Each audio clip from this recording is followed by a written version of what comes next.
Today is a really good day. Check this out. Last night, I went down and I scored this puppy. $200 plus some other money for some parts. Walked out the door for $300 for everything I got. I got this black YJ tub. It's going to be going on my 80 CJ7, and I got all the patch panels I need to fix a bit of rust in the floor pan. The best part about this is, though, black paint, and it looks like all this paint will clean up. Let's take a look at this thing. Are you helping, huh? Is that what you're doing? Are you helping, huh? Are you helping? Are you being a butt? I think you're being a butt. I think you're being an omnipresent dog that I keep trying to step on. Yeah. All right, guys, here we go. Look at that. I mean, the paint is dull. It sat outside for a long time, but I think that this is all going to buff out. That's just some surface oxidation. The tailgate on it is smashed, but the firewall looks good. Got a little bit of rust and whatnot we need to clean up there. Broken bolt there, we got to service. But yeah, check this out. I mean, this is phenomenal. Everything is straight. Then we'll come over here in the back of the truck, and I've got that floor pan out of the other Jeep there. Check that out. That'll get welded in. We got a little bit of rust in the floor right here, so that's my piece that I need to patch that up right there. And he also gave me just another fender that was crunched. And just the reason I was happy to get that crunched fender is it's just stock Jeep sheet metal, and so I'm putting all the same metal back into the thing, and so it's kind of nice to have that so you're not mixing and matching thicknesses and types of metal. If I can, I try and get parts off of another vehicle to weld back into things, and it just makes the welding process just a little bit easier. The next step in this process here is going to be getting the Jeep down where I can work on it, and luckily in here at my work we have this overhead crane, and they are being nice enough to let me use the shop here for a couple of days over Christmas to do this project, so we're going to have to get after it.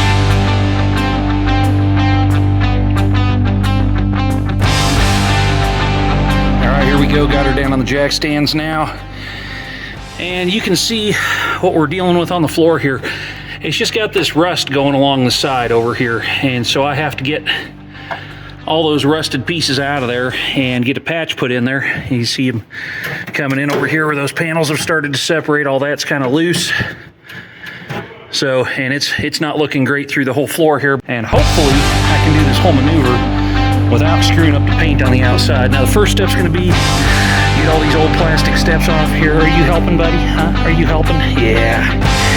Gotta be right here in whatever it is I'm doing. And then we have a couple of these little rust spots in the back here we're going to have to deal with, which that's just a surface plate weld in the middle of that. And then the same thing over here, but the top of the cowl is looking really good. I'm really happy with that. And the firewall is in pretty good shape, although she is going to need a coat of paint. I think we're just going to go get some Pour 15 and Pour 15 that cowl and firewall, and that'll be all good there. But I did get a nice grate for the cowl here, so I can take that cleaned up and paint it. That'll be good. That's just cast aluminum. And looks like the throttle cable's good, although I think that's a bit long for the 304 V8. So I'll probably have to swap that cable out. But yeah, we got, and then over here, oh, it's just all surface rust here. I think the bad side is all that over there. I mean, this floor over here looking really good. There's a spot right there I'll have to deal with, which is right above the body mount.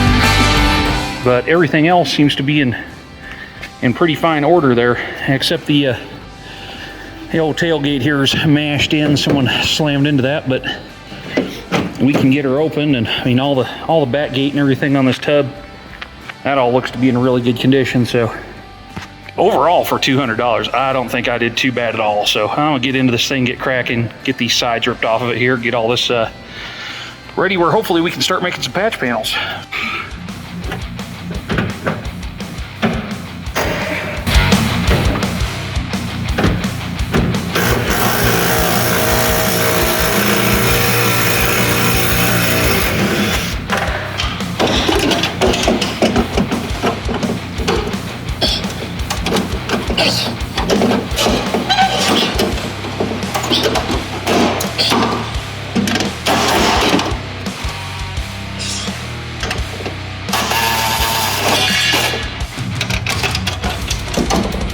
Yeah, I managed to get that out of there, but there he is.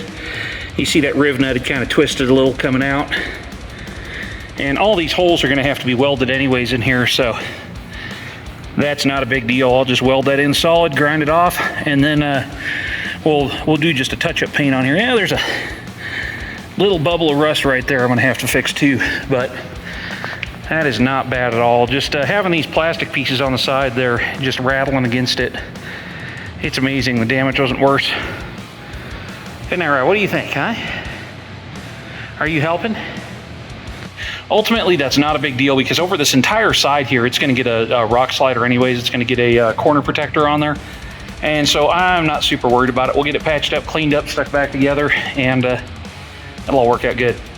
What'd you take over my knee pad? Huh? Did you, Dexter, did you take over my knee pad? You took over my knee pad. You bum.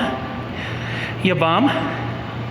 All right, so we've been in here looking at this, and it looks like it's got a pretty good amount of surface rust in here, but it does get solid as it starts to go over here. I mean, there's a bit there. I'm gonna have to come back up that lip, so I'm thinking we're gonna make the cut line about right there and then go up into good sheet metal there and come across.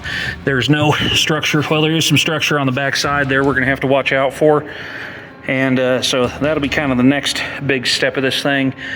I don't know if I'm gonna start on that today or not, but when it comes to our patch panel over here, got a pretty good looking patch panel, and it goes almost to that seam in the floor. You can see where it goes through the round spot there, and you can see there's that floor piece that attaches to it there. So we're gonna have to locate the welds on that and get those drilled out, and then do the same as we're taking off the other side. And I'll try and split that other side off of that in pieces when I do, so is that we can get that apart and welded back together pretty easy. The bottom of that there is still pretty good. I don't know if I want to use this piece here. I don't know if I want to use this piece here at the bottom of the A pillar that comes down there, or if I want to maintain the one out of the Jeep yet. So I'm going to go ahead and split that floor out from underneath.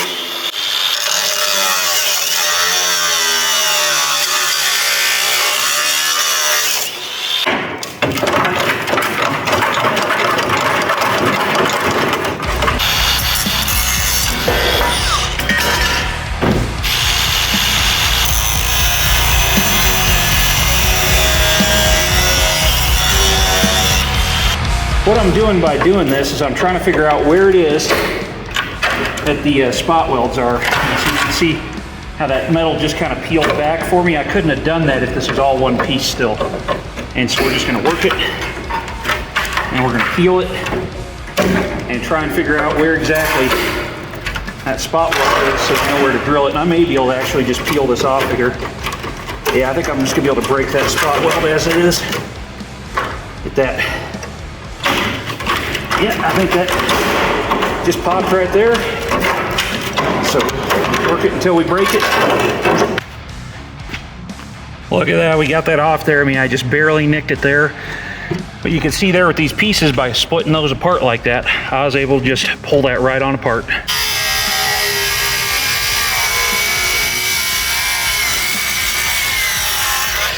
Or this is what I did, is I just cut that edge down. And the reason for that is that as we go back in and start trying to separate this lip, on the back side here, you can see how there's that rolled lip. Well, we need to get access to that rolled lip. So how we're gonna do that is I'll come back in and I'll split that off into little strips like I did before. And then I'll use the channel locks there to put it down, and then we'll be able to pop those pieces off one by one. And the same way when it comes to removing this behind the skin, because I want to preserve that piece of A-pillar right there, and hopefully I don't need it, but if I do, we'll still have it. So I'll be able to split that apart and get the spot welds cut out of it, and then it'll take some doing to get those two pieces separated. If I have to, I'm not going to separate those yet, because I may be able to reuse this piece in here, but what I'm worried about is, you can see that that's damn rusty. I mean, the lighting isn't the best, but it's got a bunch of surface rust, so we don't know how thick that's going to be yet. So I'm definitely going to take a look at that. And if I do have to weld it, it is down below that seam, which I could feel a bit of a push out there. I'm probably going to have to fix that. Of course, the next step of this will be getting this whole thing here trimmed down to size, getting it towards a piece that'll fit down inside the tub there. And then once we have that all figured out, I mean, for the other patch panels I need to do in here, I'm just looking at this right now. Follow along with me here. This patch panel here, I don't think that's going to be that bad. I mean, it's going to be, you know, up into that floor seam there. We'll see, but it's going to be up into that floor seam just a little bit. But now I can make a new piece to go over the top of that, and hopefully I can just clean that edge up enough to weld that in there. And then we'll pick up some rust converter, because the channel below the floor is fine. It's just that piece there on top. So, and what we may just make is just like a gusset plate to go over the top of that, because this is the roll bar mount here. So it's what matters that it's thick and sturdy. So we may go through with that. I think that's going to be it for this one. On the next episode, we're going to get that floor pan cut and welded in. So we'll see you then. Stay awesome. That is the saddest face ever. Do you want to go sit in the truck? Okay, you go sit in the truck.